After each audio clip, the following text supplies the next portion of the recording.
Proses belajar mengajar di Sekolah Dasar Negeri 1 dan 2 Kota Palu terpaksa harus dihentikan.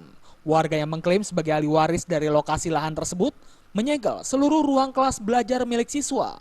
Akibatnya seluruh siswa terpaksa harus dipulangkan lebih awal. Kejadian penyegelan ini merupakan yang kali kedua dilakukan oleh warga yang mengklaim sebagai ahli waris dari lokasi sekolah tersebut. Kita pulangkan tadi karena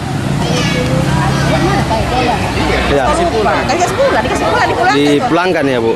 Terus untuk besok Bu, apakah diliburkan? Kita belum tahu kalau selama masih mereka segel ya tetap kita liburkan. Liburkan.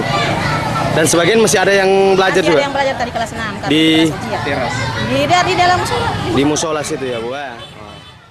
Sementara itu dari pihak warga yang mengklaim sebagai ahli waris mengatakan bahwa selama ini mereka merasa seperti dibohongi oleh pemerintah Kota Palu. Di belakang, tapi menyatakan apakah ini pemerintah punya atau kami punya. Mari kita cari dengan bukti-bukti. Apakah pemerintah punya bukti hibah dari Donggala atau tidak? Tapi kami punya dasar asal-usul, kemudian pernyataan saksi yang sah dan saksi hidup masih ada Pak. Pak, ini kan sudah berlarut-larut Pak dari tahun kemarin kayaknya Pak. Iya, dari tahun kemarin. Dari Sudah pemerintah sendiri seperti apa Tidak Pak, pernah menanggapi, hanya sekedar rapat dan tidak ada realisasi Pak. Pihak Wali Kota Palu dari staf bidang pemerintahan yang datang menemui warga hanya meminta warga untuk melakukan pertemuan kembali dengan Wali Kota Palu dengan membawa seluruh dokumen atau bukti atas kepemilikan lokasi tanah di atas bangunan sekolah tersebut.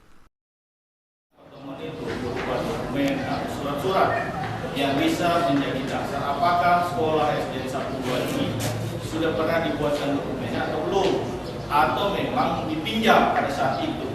Karena kita hidup di zaman modern sekarang ini, bukan yang zaman dulu. Tapi kenapa itu harus kita lakukan? Supaya kita sama-sama ingin mengetahui sejauh mana bukti dari sekolah 1-2 ini. Dari Palu, Sulawesi Tengah, Rahman Takdir melaporkan.